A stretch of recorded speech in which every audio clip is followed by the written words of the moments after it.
Major Sony updates. Apex deals with a huge issue on the esports side of things, and several service games are getting a bunch of updates. Let's talk about the game news show.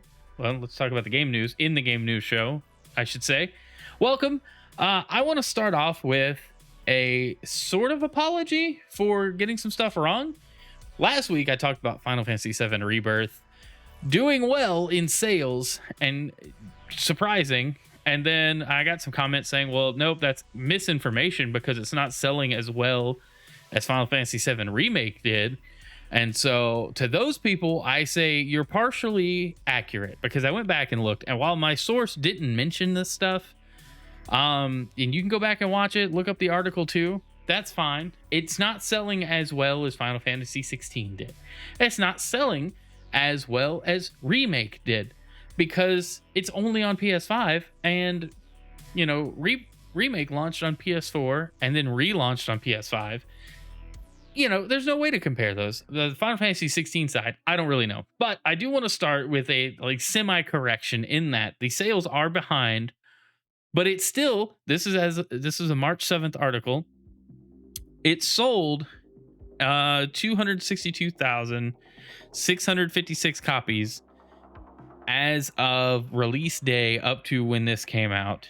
And that topped the sales charts, the Famitsu charts, I believe is this source, which is still accurate. It sold really well. It's just trailing behind its predecessor and the last major Final Fantasy game that came out, which is understandable. Surprising, like those things aren't necessarily in conflict, but it is doing well. But I still stand behind the way I said it. I just didn't point out the fact that it is behind, and that seemed to bother some people, which is fine. You're welcome to have those opinions, and we can look at those things. But anyway, yeah. So speaking of Rebirth and Final Fantasy VII, the sales dropped about 90% as of last week, which is like the next week after that last article came out.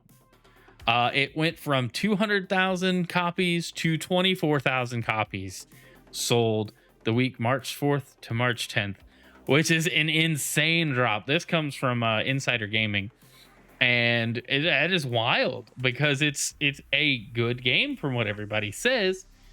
You know, the game looks fantastic. The gameplay looks pretty solid. It's Final Fantasy VII. That alone will sell this game.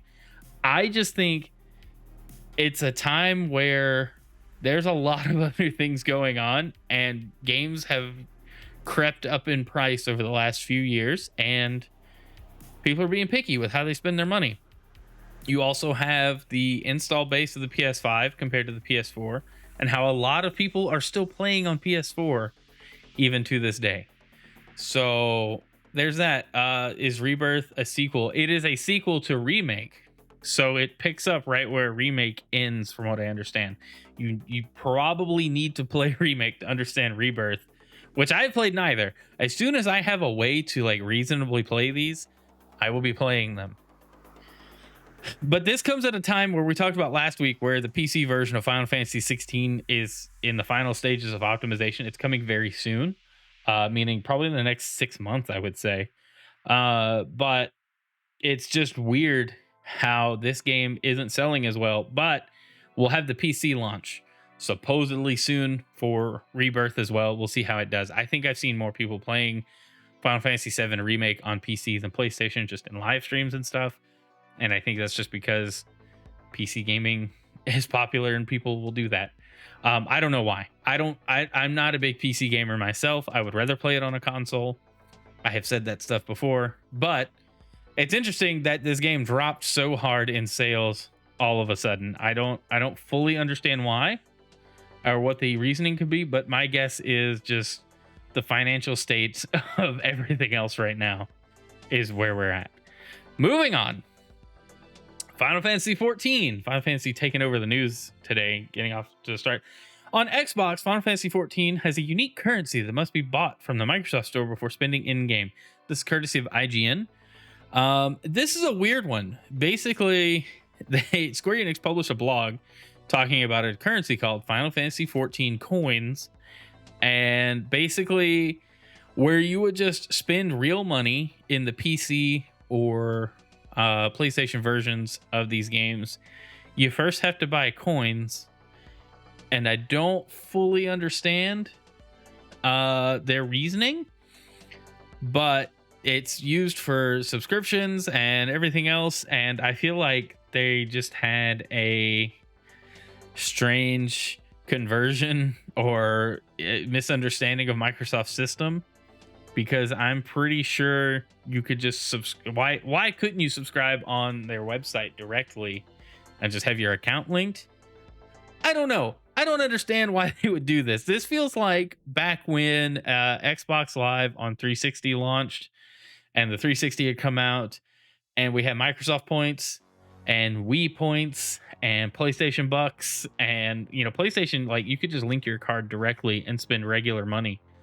But Microsoft was like, no, you got to buy points, and the points don't equate dollars directly. You've got like back and forth and goofy stuff to deal with. And then the Wii Shop points are the same way, where yes, you bought the points and then put the points in your account, but you always had like some points left over. There was never like a clean way to spend zero. At least on the 360 side, they got in some trouble over that, and then they did away with it. And everybody now uses just dollars charged directly to a card, which is the best way to do it.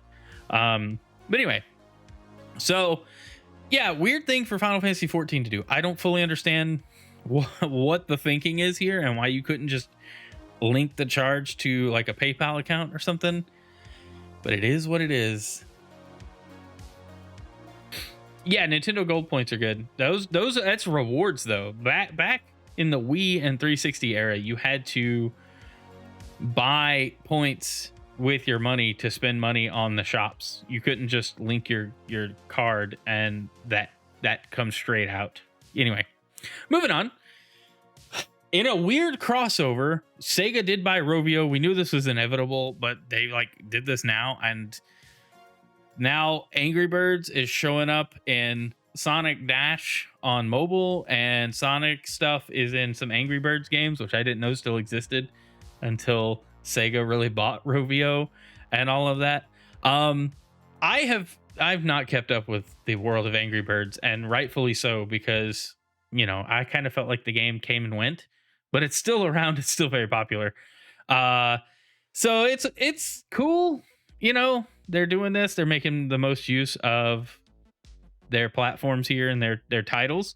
Can I just say, Angry Bird with legs here bothers me, and let's just leave it at that. There are a lot of events going on across Angry Birds 2, Angry Birds Dream Blast, Angry Birds Friends, Sonic Dash, and Sonic Forces Speed Battle, which I'm surprised still exists, because we're well past the Sonic Forces era of gaming, of Sega games. But anyway, yeah. So if you're a fan of Angry Birds and Sonic, like the Venn diagram there, this year they got rid of the original Angry Birds. The Angry Birds, there's more than one movie. Man, I'm so out of touch with this. Okay, Summer Games Fest announces June 7th premiere, which we will be covering on this channel. I might, make sure this happens, but as in I'll take time off work or whatever. I don't know if this is in the middle of something that I have going on. But the show will begin 2 p.m. Pacific time, 5 p.m. Eastern. Fans will be able to catch the showcase across multiple platforms, including both YouTube and Twitch. Public tickets will go on sale beginning May 7th, 9 a.m. Pacific time. I would love to go. That would be so cool. But yeah, super awesome.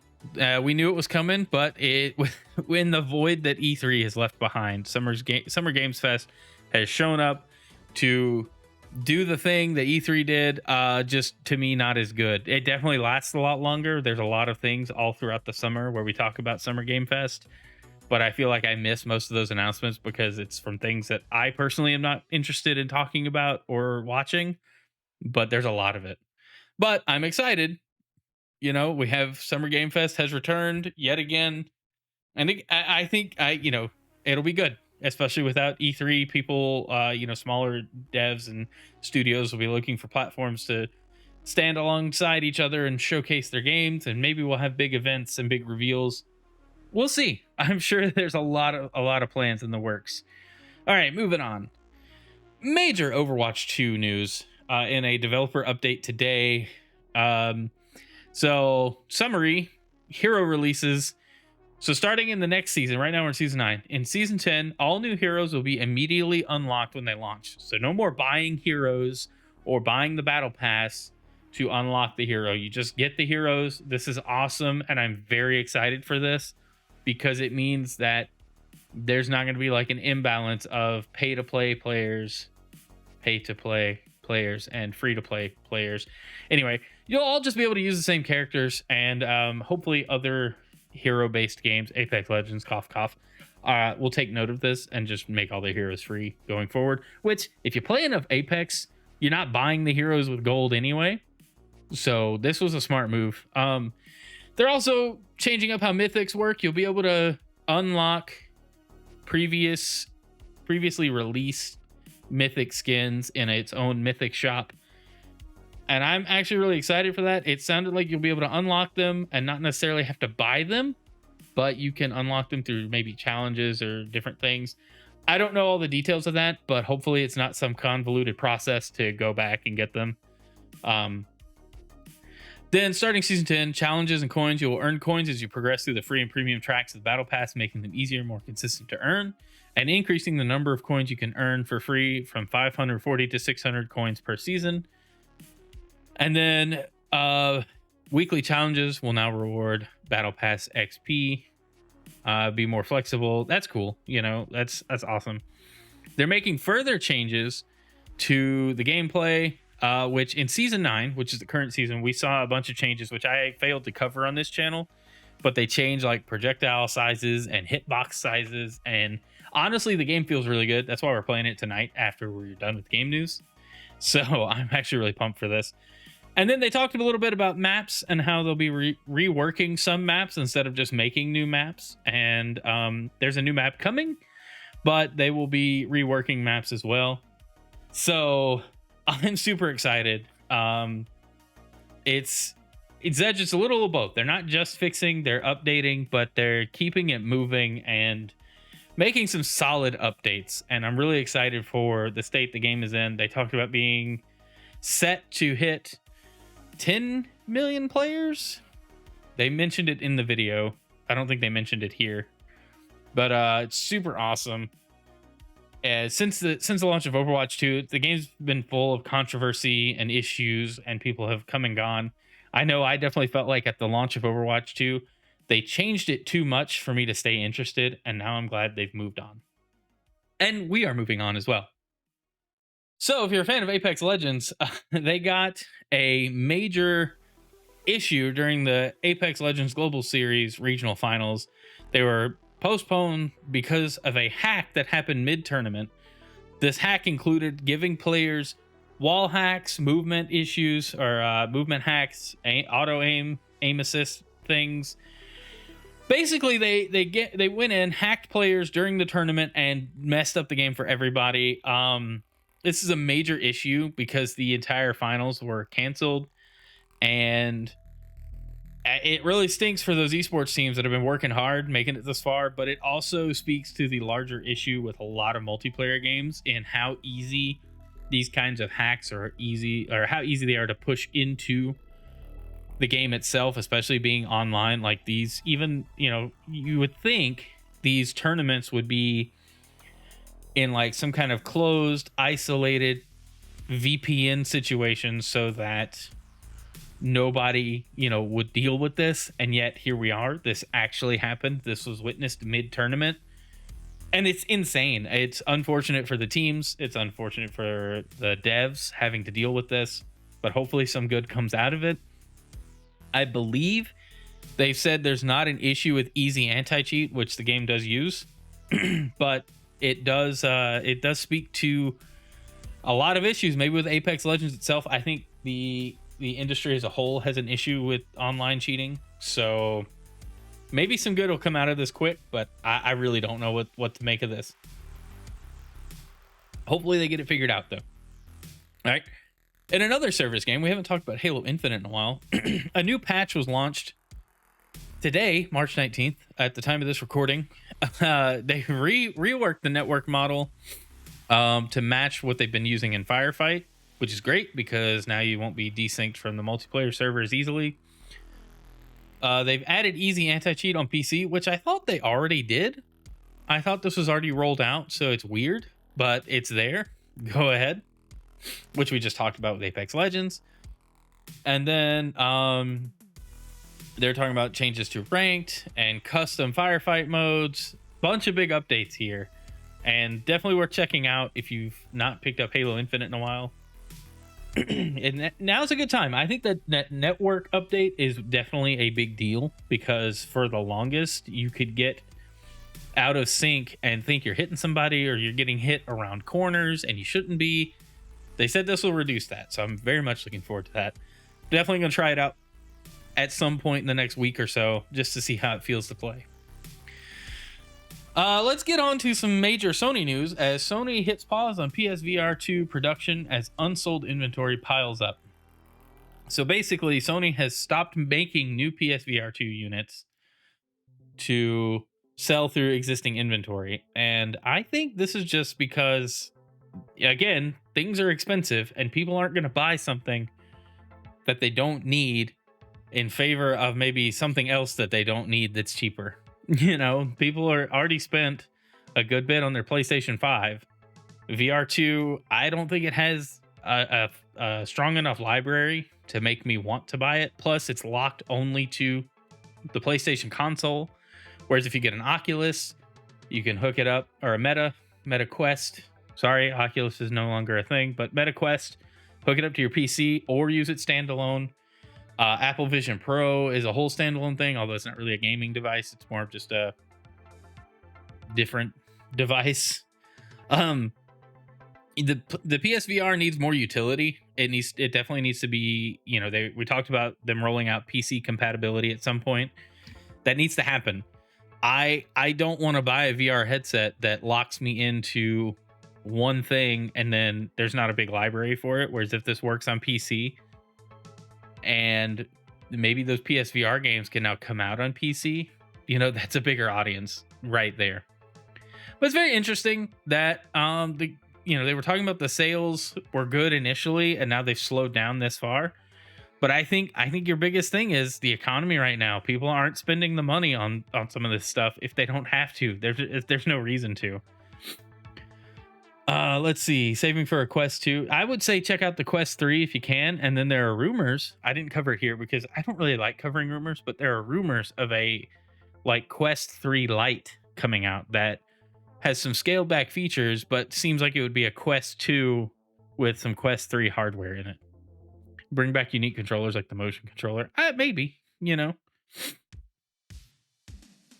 Okay. Well, that didn't jump forward. Why didn't we jump forward? There we go. All right. PS5 Pro. More PlayStation news. PS5 Pro hardware leak suggests its GPU is an RDNA 3/4 hybrid design with some big improvements coming this way. So I saw this. This was a big thing over the weekend and then into this week. We got some specs of the PS5 Pro, which may be launching towards the end of the year, if the rumors are to be believed. And basically, we'll get into some more details on this, but they're launching some their own version of an upscaler. So NVIDIA has DLSS, AMD has their own flavor. Basically, it takes a lower resolution image and makes it 4K or 8K or whatever. And PlayStation is we don't really like covers rumors. Yeah, but these are like specs leaks from like these are leaks and not rumors. They're different. Basically, get out of here. Anyway, no, stay. Comment. But the leaks come from Inside Gaming, and I don't know. I feel like if the PS5 Pro is coming this year, they better make it worthwhile. Again, PS5 stuff, you know, PSVR wasn't selling. I don't know, the PlayStation Portal, it was sold out, but I feel like the stock has come back up on those. They're just talking about the specs here and where it'll fall in and the jump from the PS5 to the Pro. They're touting some big leaps on the graphics card side, but the CPU side doesn't look like an upgrade. And we can usually see AMD's roadmap, and I'm out, table flip. We can usually watch AMD's roadmap and kind of guess where PlayStation and Xbox will slot in their full generation launches and then mid-gen refreshes. And so the PS5 Pro slotting in right here does make sense. But if they don't update the CPU at all, you're not going to see as big of a jump in the overall performance. And then you're going to see better performance on older games, and then newer games will be able to do a little bit more. I don't know if it'll be a worthwhile upgrade just based on the stuff in this article, and some of the specs, which we can take a quick look at. I did just kind of scroll down, but this article says there's 16 gigs of GDDR6 in the PS5, and then we're looking at, where did I read this? I don't know if they're upping this at all. I did read this earlier, promise. But the system RAM, okay, yeah, it's 16 gigs right now in the PS5, which is shared between the CPU and GPU. So the PS5 Pro looks to just have faster RAM, which is good, but is that going to be enough? And then we have, the PS5 APU not getting infinity cache, which is important for performance because it shares stuff between CPU and GPU. A lot of these terms, if you don't know, you don't want to know. And if you do know, you don't care about them while you're playing the game. But a lot of people like to talk these numbers. And so what PC Gamer's doing in this article is comparing the existing AMD tech to what PlayStation could do and what they may be targeting. But the CPU not being upgraded is kind of a concern. Like, why wouldn't they advance it down the line as well? And I think that comes down to keeping costs low, and then the PS5 Pro overall performance jump isn't as big. I just think they're going to leverage AI a little bit, upscaling technology a little bit. You're going to get some good upgrades in the Pro. They just won't be as apparent for everything. You'll see, I do think you'll see older games run a little bit better, but it will be up to the devs to make patches to take advantage of the upscaler, which, let's talk about that. That's our next article here. PlayStation's Spectral Super Resolution is aiming for 4K 120 FPS and 8K 60 FPS. So this was part of that leak. Insider Gaming did a whole write-up on this called PSSR. So what this will do, this will take a 1080p image and shift it up to 4K at the cost of 1080p and make it look better, and so you can get a higher frame rate out of it with the better looks. And so Xbox actually has this built in already. It's called VSS or VRS, variable rate shading. Not too many games take advantage of it for some reason. And then this is heavy on PC. NVIDIA has their DLSS solution, which has gotten really good over the years. Look it up. Look up some videos to where it was when it first launched and then to how it works now. It's pretty phenomenal. And now that we're going to be getting this properly in consoles and more devs will be utilizing it probably, it just means that your games can look better for no real extra cost in performance. And in fact, you can get, again, higher frame rates. 4K 60 might be a normal resolution. 1080p, like 120 or 240 or whatever the PS5 Pro would support at maximum, is more likely. 8K 30 would be realistic. Like, I would expect that, I just think that these tech leaks for the PS5 Pro point to a shift in not pushing necessarily more performance, but taking advantage of existing technologies and applying them across the board instead of just not doing them at all. Like, it's finally AMD's upscaling solution is finally at a place where Sony can kind of write their own layer on top of it for their dev kits and optimize it super quick down to the Sony hardware, and it'll work really well. And I think that's super important. And now that we're at that point, all of these extra features can come out. Ray tracing will probably be better. You know, you're just going to get a smoother gaming experience at the end of the day. And hopefully it doesn't end up being janky, and hopefully backwards compatibility with existing PS5 games isn't also jank. You know, you just want it all to work. I feel like it will, but I don't know. Time will tell. And it makes me wonder what Xbox has coming down the pipeline, because they've implemented these features. They just aren't being utilized very much on the existing Xbox hardware, which is weird, right? Like, why not? But now we hear about it on PlayStation, and suddenly it's like, oh, this is great. Games are going to run better. It's like, this has been available for so long. I think Sony just wanted to... It's kind of like how Apple does. Apple will launch a feature that's been on Android for years, and Apple will act like it's brand new because they targeted their feature down to their hardware and their software and introduced their own spin on it. And at the core, the feature's the same everywhere, but, you know, it has that little Apple flair to it that makes it different. And so I think what you have here is Sony doing the same thing.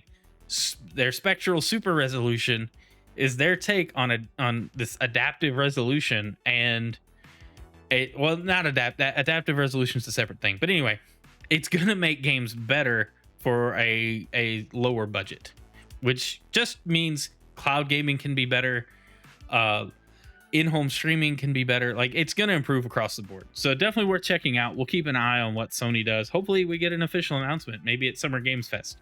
So moving on. Last story of the night. Steam streamlines its family sharing features. So if you are into game sharing, as I and my family are with our Xbox and Nintendo accounts, Steam is finally rolling out a proper family sharing plan, which allows you to set parental controls and share your Steam library with your kids and people in your house, which is great. This will come down to Steam had some family sharing plans originally where you could share your library, but you couldn't play games from the same library at the same time. Now, your kid can launch a game on their own machine and you can play a game on your machine, as long as you're not playing the same game, unless you both have a license to it. That's great. I think it's a great step, especially with Steam Decks and other portable PCs that also run Steam being really popular. I could see people, families getting these devices and trying to share a library, and now Steam is looking at handling that proper now that there's a need for it. So I think game sharing is super important. Yes, maybe you should buy 3 licenses to a game that you all want to play together, but I appreciate that on my Xbox I only had to buy Overwatch one time when it was a paid for game before it went free to play, for me and my wife to play it together. And I think other platforms should definitely follow suit. I believe Sony does the same thing. Nintendo sort of does the same thing with their digital games. It's a great model, and I don't want it to go anywhere, and I'm glad Steam is embracing this approach. Granted, you can't play the same games together under this model. You can share your library, which is super important. And it makes accessibility and budgets a lot more... gaming budgets are a little more friendly in your family budget now, because, hey, you know what? You can share your games and share them with your kids, and you don't have to buy a game that they saw you play and they're only going to play for 5 minutes, but you had to go and buy a whole separate copy. You don't have to worry about that anymore. So that's just the parent in me coming out. We parent gamers exist. We're dealing with parent things and gamer problems all at the same time. But that's where I'll leave it. That's where the game news is done for the night. That's the last story I had to cover. Thanks for being here. Let me know what you guys think of any of this down in the comments below. If you're watching us on YouTube after the fact, if you're watching us on Twitch, we're about to hop into some Overwatch 2. We'll kick up the YouTube streams as well, so everyone else there can join. But thanks for watching the game news, and until next week, see you soon. Bye.